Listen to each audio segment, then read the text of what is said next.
कल्प साधना की पृष्ठभूमि और विधि व्यवस्था। कल्प का अर्थ होता है व्यक्तित्व का उपयोगी परिवर्तन। आमतौर से चर्चा का विषय कायाकल्प ही रहा है। उसी का प्रधानतम उल्लेख एवं कथोपकथन का क्रम चलता रहा है। कारण यह है कि मनुष्य अपने आप को ही इन दिनों शरीर भर मानता है। लाभ हानि प्रगति अवगति की एक ही कसौटी है, सुविधा साधनों में वृद्धि होने न होने की सफलता असफलता। जब शरीर ही व्यक्ति है तो उसको प्रभावित करने वाले साधन ही सब कुछ ठहरते हैं। उनका कौन कितना अर्जन उपयोग कर सकता है, इसी आधार पर यह निष्कर्ष निकाला जाता है कि कौन कितना सुखी समृद्ध एवं सफल रहा और किसके ऊपर अभाव का दुर्भाग्य लदा। जब मापदंड ही गड़बड़ा जाए तो मूल्यांकन में भूल होना स्वाभाविक है। ऐसी दशा में यदि व्यक्तित्व में उपयोगी परिवर्तन को शरीर की स्थिति में उत्साहवर्धक हेरफेर होने की बात को ही सब कुछ माना जाता हो तो इसमें कोई भी आश्चर्य की बात नहीं है। कायाकल्प का प्रचलित अर्थ है बुढ़ापे का नव यौवन में बदल जाना अथवा दुर्बलता के स्थान पर बलिष्ठता का हस्तगत होना। इस संभावना की कुछ कथानकों उदाहरणों से पुष्टि भी होती है। च्यवन ऋषि जरा जीर्ण थे। सुकन्या के अनुरोध पर अश्विनी कुमारों ने उन्हें कोई दिव्य औषधि दी और उन्हें युवा बना दिया। ययाति को उनके एक पुत्र ने अपना यौवन दिया था और उनकी वृद्धावस्था स्वयं ओढ़ी। बालखिल्य एवं खानस ऋषि का उदाहरण प्रख्यात है। इस मान्यता या आकांक्षा को पूरा करने के लिए मध्यकाल में भी प्रयत्न होते रहे हैं। आयुर्वेद में इनकी चर्चा स्थान स्थान पर है। इस संदर्भ में वमन विरेचन स्नेहन स्वेदन वस्ती की पंच कर्म प्रक्रिया प्रख्यात है। साथ ही ऐसे रसायनों के सेवन का भी उल्लेख है जो पौष्टिकता बढ़ाते तथा सूखे मुरझाए को हरा भरा करते हैं। परिशोधन और परिवर्धन की यह उभयपक्षीय प्रक्रिया अनेकानेक विधि विधानों और क्रिया प्रयोगों के साथ आयुर्वेद में लिखी है और उसकी परिणति को आयुर्वेद में कायाकल्प नाम दिया गया है। पाश्चात्य शरीर शास्त्रियों ने भी इस मानवीय आकांक्षा को ध्यान में रखते हुए अनेक स्तर के प्रयोग किए हैं। इनमें मनुष्यों से मिलती जुलती शरीर रचना वाले बंदरों की पौरुष ग्रंथियों का मनुष्य में आरोपण करना मुख्य है। इसमें सफलता भी मिली पर वह अस्थायी ही रही। लंबी शीत निद्रा के उपरांत थकान मिटाकर जीव कोषों को पुनः नए सिरे से काम करने का अवसर देना अभी सिद्धांततः ही स्वीकारा गया। उसका परीक्षण भर आरंभ हुआ है। वह स्थिति नहीं आई जिसमें उसकी सफलता का विश्वास किया या कराया जा सके। कुछ अवयवों की शल्यक्रिया आरोपण परिवर्तन भी अभी प्रयोग स्तर पर ही है। उत्तेजक एवं पौष्टिक औषधियों के भी अनेकानेक प्रयोग हुए हैं। उनकी सफलता भी जादू चमत्कार जैसी क्षणिक ही मिलती रही है। किसी प्रयोग के संबंध में यह नहीं कहा जा सकता कि उससे अस्थायी लाभ का सुयोग मिल गया। इसी प्रयोग प्रयास में एक और कड़ी जोड़ने का अपना प्रयत्न जरा भी नहीं है, क्योंकि निर्धारित लक्ष्य का मापदंड ही गलत है। प्रकृति का परिवर्तन चक्र सुनिश्चित है, उसमें अंतर आने का अर्थ है सृष्टि का मूलभूत आधार ही उलट जाना। यदि कभी वैसा हुआ तो उसका आरंभ वर्तमान सृष्टि को समाप्त करके किसी अन्य आधार पर विश्व व्यवस्था को नए सिरे से बनाकर ही हो सकता है। ऐसे हेरफेर को महाप्रलय के कम नाम नहीं दिया जा सकता। उत्पादन परिपोषण क्षरण और परिवर्तन की धुरी पर ही पदार्थ और प्राणियों का निर्वाह क्रम चल रहा है। उत्पन्न होना, बढ़ना, ढलना और अंततः परिवर्तन की भट्टी में नए रूप में गलने ढलने के लिए चले जाना, सभी की यही गति है। यहाँ स्थिरता कहीं नहीं। गति चक्र की धुरी पर सभी को भ्रमण करना पड़ता है। खोए स्वास्थ्य को पुनः सुधार लेना यह टूट फूट की मरम्मत जैसा और समझ में आ सकने योग्य है। चिकित्सा उपचार के माध्यम से ऐसा हुआ भी है और वैसा होता भी रहेगा। बात इसी सीमा पर आकर रुक जाती है। उस आकांक्षा की पूर्ति में अभी कोई आशा की किरण दिखाई नहीं पड़ती जिसमें जरा जीर्ण आयु वाले फिर से नवयुवक बनने में सफल हो सकेंगे। इस संदर्भ में एक आधुनिक प्रयोग द्रष्टव्य है। महामना मालवीय जी को किसी तपस्वी बाबा ने कायाकल्प का आश्वासन दिया और प्रयोग किया था। कोसी उत्तर प्रदेश के निकट उन बाबा उसके आश्रम में इस प्रयोजन के लिए एक विशेष कुटी बनाई गई थी। उसी में 40 दिन उन्हें हवा और धूप से बचाते हुए रखा गया था और औषधियों का उपचार दिया गया था। इस प्रयोग का परिणाम भी वैसा नहीं हुआ जैसी अपेक्षा की गई थी। उपयुक्त उपचार का उपयुक्त प्रभाव एक सामान्य सिद्धांत है। उस प्रयोग के संदर्भ में भी वैसा तो हुआ, पर आश्चर्यजनक ऐसा परिवर्तन नहीं हुआ जिसे कायाकल्प की प्रचलित मान्यता में सफलता मिलने जैसा कुछ कहा जा सके। शरीर क्षेत्र में कायाकल्प इतना ही संभव है कि आहार विहार में बरती जाने वाली अनियमितताओं, अवांछनीयताओं को रोकने के लिए होने वाले अस्वाभाविक क्षरण को रोका जा सके और लंबी आयु तक निरोग रहते हुए जीवन क्रम को उत्साहवर्धक, आनंददायक बनाया जा सके। मानवीय काया की संरचना अन्य जीवधारियों की तुलना में कहीं अधिक बलिष्ठ है। जब और सभी स्वच्छंद प्राणी निरोगी रहकर पुण्यायुष्य प्राप्त करते हैं तो कोई कारण नहीं कि अकेला मनुष्य ही आए दिन की दुर्बलता और बीमारी का विषाप सहते हुए असमय बेमौत मरता रहे। इसमें आहार विहार की मर्यादाओं का उल्लंघन, मानसिक उत्तेजनाएं, उभारने वाले आवेश तथा रीति नियमों का व्यतिक्रम ही वे कारण हैं जिनका समन्वय शारीरिक ही नहीं मानसिक स्वास्थ्य को भी मटियामेट करके रख देता है। यदि इतना सुधार संभव हो सके, अवांछनीय आदतों का पुनर्निर्माण नए सिरे से हो सके, तो इतने भर से कायाकल्प की पृष्ठभूमि बन सकती है। चिकित्सा के नाम पर कुछ हल्के फुल्के प्रयोग भी रची बची कमी पूरी कर सकते हैं। इस दृष्टि से प्राकृतिक जीवनचर्या सिखाने वाले कोई सेनेटोरियम बने और उनमें स्वास्थ्य का महत्व समझाने वाले कुछ समय निश्चिततापूर्वक रहें तो विश्वासपूर्वक कहा जा सकता है कि वर्षों आए दिन की अधिव्याधि सहते कराहते खींचते रहने की अपेक्षा कुछ समय की यह आरोग्य साधना कहीं अधिक सस्ती पड़ेगी। उतावले लोग विषाक्त उत्तेजनाएं चिकित्सा के नाम पर अंग अवयव में भरते और जादुई लाभ लेने के लिए बालकों की तरह मचलते रहते हैं। इस विडंबना में वे पाते कम और खोते अधिक हैं। रंग बिरंगे चिकित्सकों के चित्र विचित्र उपचार करते रहने पर भी आमतौर से देखा गया है कि मर्ज बढ़ता ही गया। ज्यों ज्यों दवा की वाली लोकोक्ति की चरितार्थ होती रहती है। इस कुचक्र से छूटने का एक ही उपाय है, प्रकृति की ओर वापसी। जो इतना भर समझकर कुछ कर सकें तो वे अपने बलबूते अथवा दूसरों के राय रत्ती सहयोग से खोया स्वास्थ्य पा सकते हैं। चर्चा यह थी कि शांतिकुंज के कल्प साधना सत्रों का जिस उद्देश्य की पूर्ति के लिए गठन किया गया है उसका स्वरूप और प्रतिफल क्या है। अध्यात्म विज्ञान के आधार पर कल्प शब्द का उपयोग आंतरिक परिवर्तन के रूप में होना चाहिए। आंतरिक का तात्पर्य है दृष्टिकोण परक, मान्यता, आकांक्षा, विचारणा, कल्पना के समुच्चय को अंतःकरण या अंतराल कहते हैं। यही है व्यक्तित्व का आधार। सभी लोग शरीर की दृष्टि से प्रायः एक जैसे होते हैं और उनके बीच जो जमीन आसमान जैसा अंतर पाया जाता है वह लगता भर परिस्थितिजन्य है, पर उसका वास्तविक कारण मनःस्थिति का स्तर ही होता है। मनुष्य अपने भाग्य का निर्माता स्वयं है, जो जैसा चाहता है वैसा बन जाता है। ईश्वर उन्हीं की सहायता करता है जो अपनी सहायता आप करते हैं। आदि अगणित प्रचलित उक्तियाँ एक ही तथ्य को प्रकट करती हैं कि मनःस्थिति जैसी भी होगी, परिस्थितियाँ वैसी ही बनती चली जाएंगी। किसी का स्वस्थ अस्वस्थ, धनी निर्धन, विज्ञ मूर्ख, समुन्नत अधःपतित होना एक बात पर निर्भर है कि उसने अपनी मान्यताएं और आदतें किस स्तर की बनाई हैं। साधन तो आदमी जिधर भी चलता है उसी प्रकार के मिलते जाते हैं, सहयोगी भी वैसे ही जुड़ जाते हैं। विपन्न परिस्थितियों में उत्पन्न अगणित व्यक्ति संसार के इतिहास में मूर्धन्य होकर चमके हैं और साधन संपन्नों के अगणित वंशधर वैष्णवी अनाचारी होकर पूर्वजों के यश और धन की होली जलाते और अंततः दुर्गतिग्रस्त जीवन जीते देखे गए।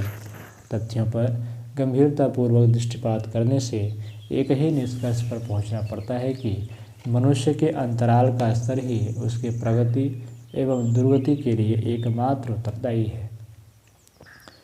निदान सही होने पर उसका उपचार भी ठीक बन पड़ता है और व्याधि निवारण में देर भी नहीं लगती। शांतिकुंज के कल्प साधना सत्रों में आंतरिक परिवर्तन की विधि व्यवस्था बनाई गई है। एक माह की छोटी अवधि इतने महान प्रयोजन के लिए तो नगण्य और हास्यास्पद, फिर भी लोगों की व्यस्तता और उतावली को देखते हुए उतना ही छोटा कार्यक्रम बनाया गया है जिससे आरंभिक अनुभव मिल सके और भविष्य में उस मार्ग पर चलते रहने का संकल्प भरा साहस उभर सके।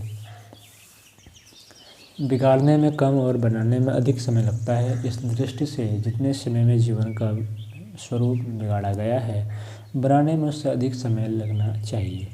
पर लोगों की अधीरता तो को क्या कहा जाए, जो हथेली पर सरसों जमाने जैसे चमत्कार देखने से कम की कोई बात ही नहीं सुनना चाहते। अच्छा होता लोग ऐसे महान प्रयोजन के लिए न्यूनतम 1 वर्ष की अवधि निकालें, पर समय की विचित्रता में वैसा कुछ संभव नहीं दिखता। इसलिए न कुछ से कुछ की नीति अपनाई गई है और 1 महीने की कल्प साधना का ऐसा उपक्रम अपनाया गया जिसमें पगडंडियों के लालच में अपनाई गई भूल भुलैया को छोड़ने और सर्वतोमुखी अभ्युदय के राजमार्ग पर चलने के लिए संबंधित व्यक्तियों को सहमत किया जा सके।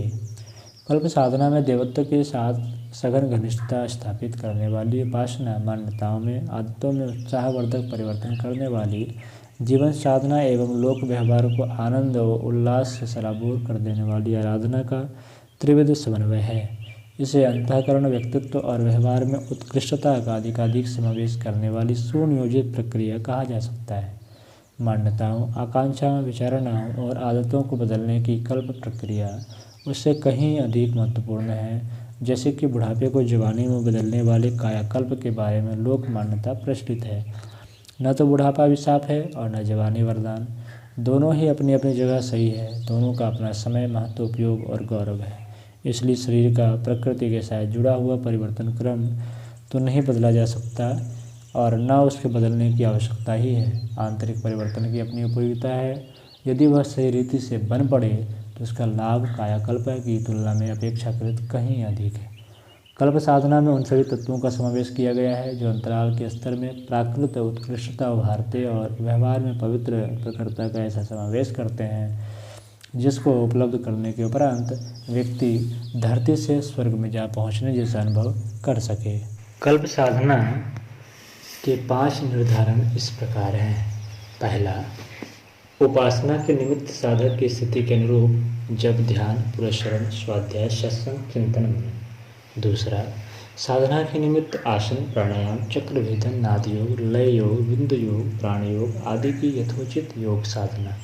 तीसरा, संचित पाप कर्मों का प्रायश्चित। चौथा, कल्प उपवास, शाकाहार कल्प, दूध या छाछ कल्प, 1 महीने तक एक ही वस्तु पर रहना आहार कल्प कहा जाता है।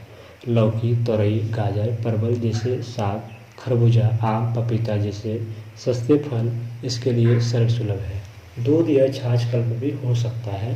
न्यूनतम अमृतासन है।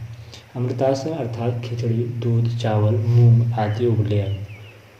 पांचवा, सौम्य औषध कल्प, इसमें तुलसी, आंवला, हरितकी, शंखपुष्पी, ब्राह्मी, शतावर जैसे हानि रहित औषधियों की एक नियमित मात्रा महीने भर सेवन करना। ये कल्प साधना के प्रमुख अंग हैं। इनके अतिरिक्त आयुर्वेदोक्त पंचकर्म, स्नेहन, स्वेदन, वमन, विरेचन, नश्य, पंचतत्व चिकित्सा के मिट्टी, पानी, हवा, अग्नि, प्रकाश आदि के विशेष प्रयोग, ये जो जिसके लिए जिस प्रकार उपयुक्त समझे जाएंगे कराए जाते रहेंगे। कल्प शब्द आयुर्वेद में पुनर्यौवन प्राप्ति के लिए किए गए उपचार रूप में प्रयुक्त होता है। च्यवन, ययाति आदि द्वारा इस विधि से जराजीर्ण स्थिति से छुटकारा पाकर नव यौवन प्राप्त किए जाने का उल्लेख मिलता है। महामना मालवीय जी ने भी किसी तपस्वी बाबा के संरक्षण में ऐसा ही उपचार कराया था और आंशिक लाभ पाया था।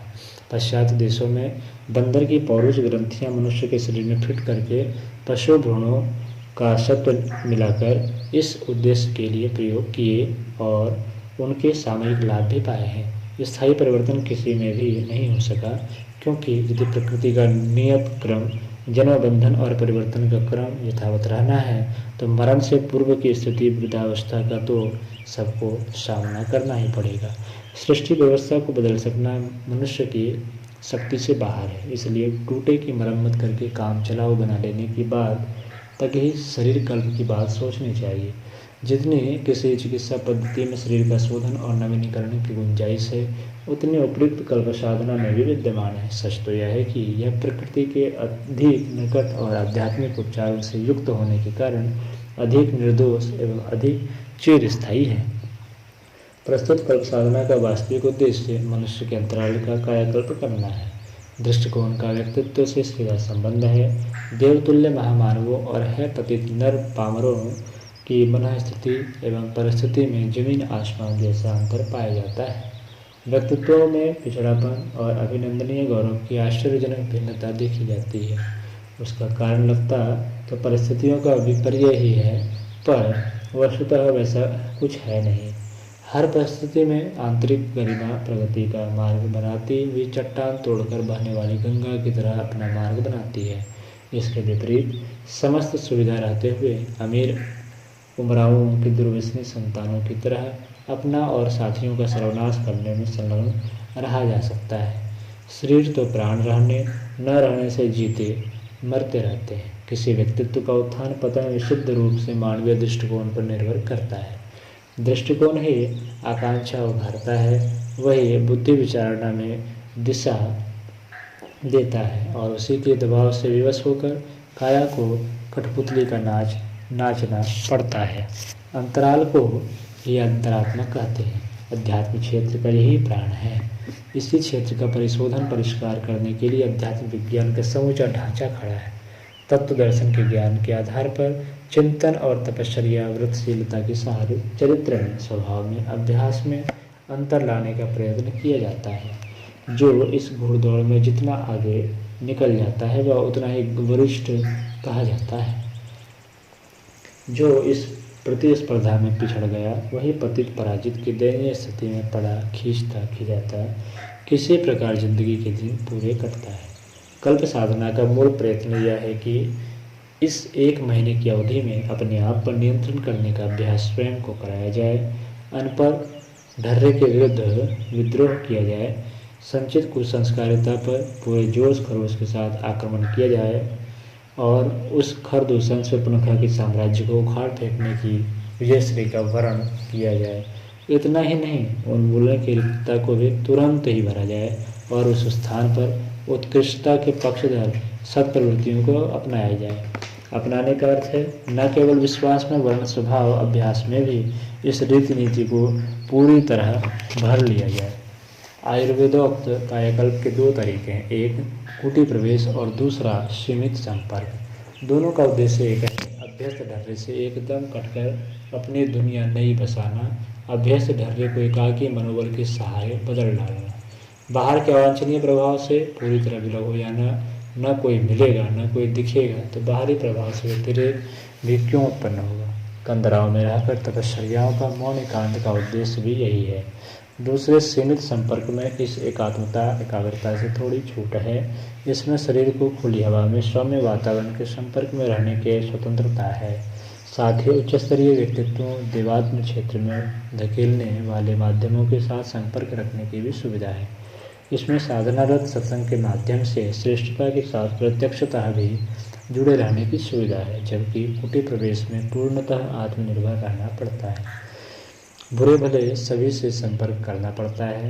प्रज्ञापुत्रों के लिए नियमित 1 महीने की कल्प साधना में यथासंभव एकांत सेवन का उतना अवसर दिया गया है जिसे हजम किया जा सके। एक साधक के लिए कुटिया अपने हाथों अपना भोजन पकाना, कुटी में ही यंत्र साधनों से अपने आसन पर बैठे हुए मार्गदर्शकों का भाव भरा परामर्श सुनना, तृतीय नेत्र जगाने के अतिरिक्त उन्मीलन से संबंधित त्राटक के लिए अपने कमरे में उपयुक्त प्रकाश की सुविधा रहना, देखने को इष्ट देव का ही एकमात्र चित्र कमरे में रहना, निर्धारित स्वाध्याय के अतिरिक्त और कुछ न पढ़ाना, निर्धारित समय के अतिरिक्त और किसी से न मिलना जैसे इस अवधि के निर्धारण ऐसे हैं जिनमें कालकोठरी जैसी असुविधा रहते हुए भी आत्मावलंबी आत्म केंद्रित रहने की बहुत कुछ सुविधा है।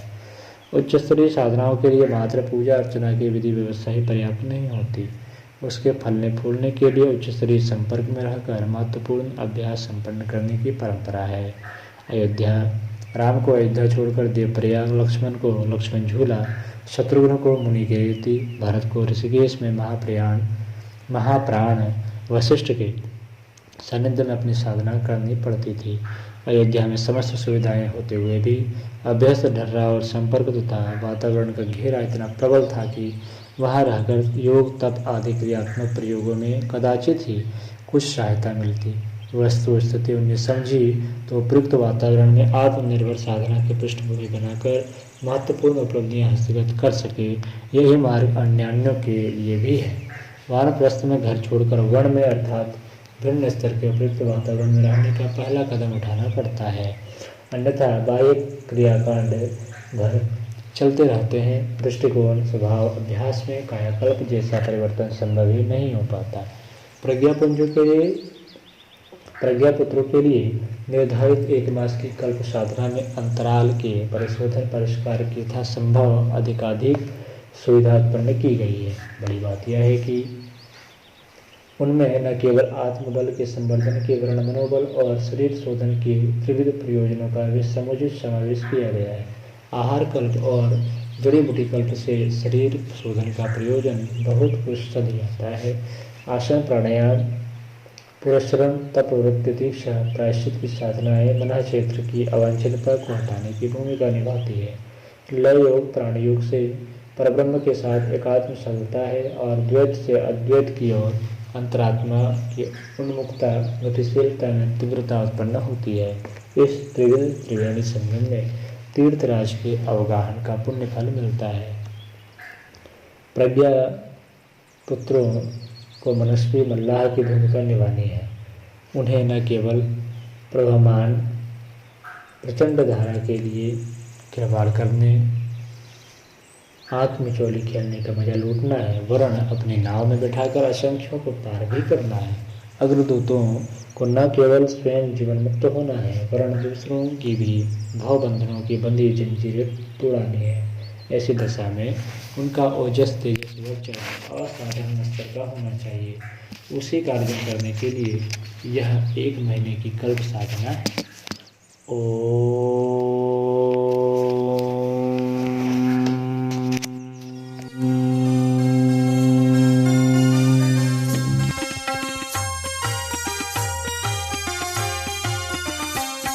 चलो गुरुदेव के सपने सजाने की शपथ ले लें।